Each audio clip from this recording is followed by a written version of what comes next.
नमस्कार साथियों, आज हमारे विशेष मेहमान हैं आदरणीय अमरनाथ आनंद साहब, जो कि अपने बच्चों के बीच में अन्ना सर के नाम से विख्यात हैं।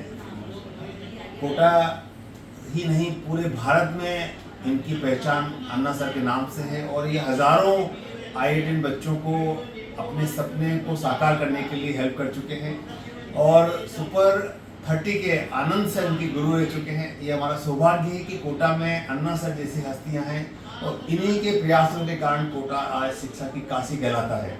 मैं अन्ना सर से रिक्वेस्ट करूंगा कि वे अपनी जीवन यात्रा के बारे में बताएं कि किस प्रकार से उनका कोचिंग में इंटरेस्ट आया, मैथ्स पढ़ाने में इंटरेस्ट आया और सफलता का सीक्रेट क्या है, किस प्रकार से वो अपने बच्चों को सफलता का सूत्र, कौन सा सूत्र साझा करते हैं जिससे बच्चे, उनके गए बच्चे IIT में सेलेक्ट होते हैं। तो आदरणीय सर, आप सफलता का सूत्र साझा करें और ये भी साझा करें कि आपका इंटरेस्ट पढ़ाने में कैसा है। बिल्कुल सर, सबसे पहले धन्यवाद सर। आप हमेशा जब भी आते हैं तो एक वार्म वेलकम रखते हैं और ये हमेशा मैंने देखा सिर्फ मेरे साथ नहीं, आप जितने भी आपके यहाँ आते हैं लोग, उनको आप काफ़ी अच्छी तरीके से हैंडल करते हैं और ये देखकर मुझे काफ़ी अच्छा लगता है। रही बात कि कोचिंग में कैसे मेरा इंटरेस्ट हुआ, तो जो हम लोग का पढ़ाई का कल्चर था, जैसे कि मैं बिहार से बिलोंग करता हूँ, तो वहाँ पे पढ़ाई का कल्चर काफ़ी अच्छा था और जैसे कि आनंद कुमार सर जैसे गुरुओं के साथ रहकर इतना तो समझ में आ जाता है कि हाँ, अगर हम पढ़ाते हैं तो बहुत सारे लोगों को हम एक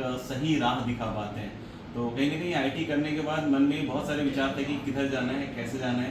तो घर वालों से भी बात किया, पेरेंट्स से भी बात किया और हालांकि उस समय लोग IIT के बाद टीचिंग फील्ड को ऑप्ट नहीं करते थे, बट मेरे मन में एक था कि हाँ यार, मैं इस फील्ड में कुछ अपना कोई योगदान दूं, सो दैट कि बहुत सारे बच्चे जो कि चाहते हैं IIT जैसे एग्जामिनेशन को क्रैक करना, तो उसको मैं सुगम बना पाऊँ उस रास्ते को।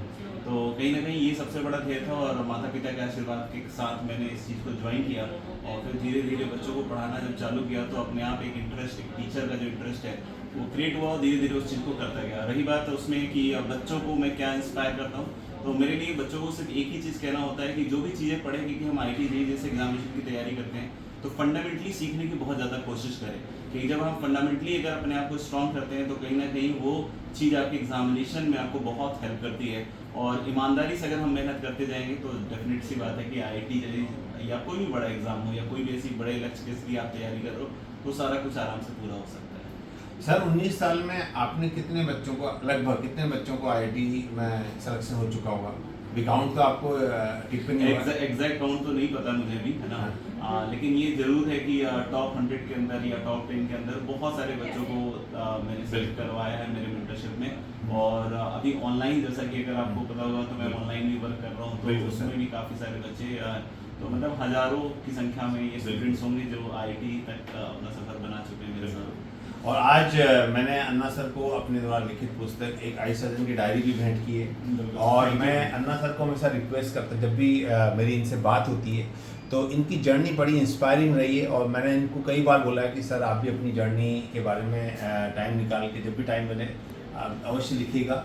तो अन्ना सर की जर्नी बड़ी इंस्पायरिंग रही है और इनका शेड्यूल बड़ा बिजी होता है, सुबह से रात तक ये पढ़ाने के लिए समर्पित है और इनकी जो जीवन शैली है, जीवन गाथा है, बड़ी इंस्पायरिंग है।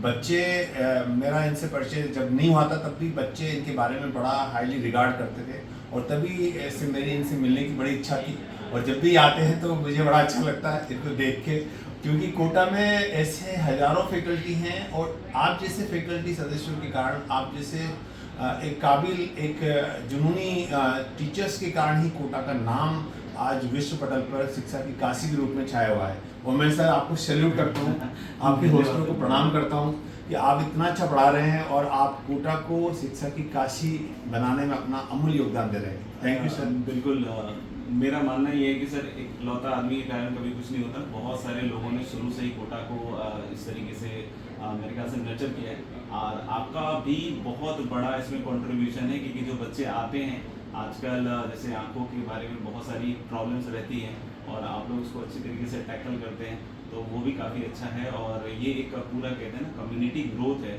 जिसमें सबका अपना अपना कंट्रीब्यूशन है। बिल्कुल सही कह रहे हैं। कोटा JK फैक्ट्री बंद होने के बाद लगभग अपाहिज सा हो चुका था, अपंग हो चुका था, लेकिन आज शिक्षा की काशी बन चुका है और इसके पीछे हजारों फैकल्टी सदस्यों का, शिक्षकों का योगदान रहा है। और ये जर्नी मैंने कोटा की जर्नी भी के बारे में एक चैप्टर लिखा अपनी बुक में। अच्छा। और उसमें लिखा है कि इस प्रकार से मेरा अनुभव रहा आप लोगों के साथ इंटरेक्शन करने का, किस प्रकार से, क्योंकि कोटा एक ऐसा शिक्षा की नगरी बन चुका है जहाँ पे पूरे भारत से विद्यार्थी पढ़ने आते हैं। और हमारे लिए सौभाग्य की बात है कि हमें यहाँ कोटा में रहते रहते पूरे देश के लोगों से मिलने का अवसर मिलता है। बिल्कुल सही बात। और सर भी क्या है कि पूरे लोगों को पढ़ाते रहते हैं, इंस्पायर करते रहते हैं।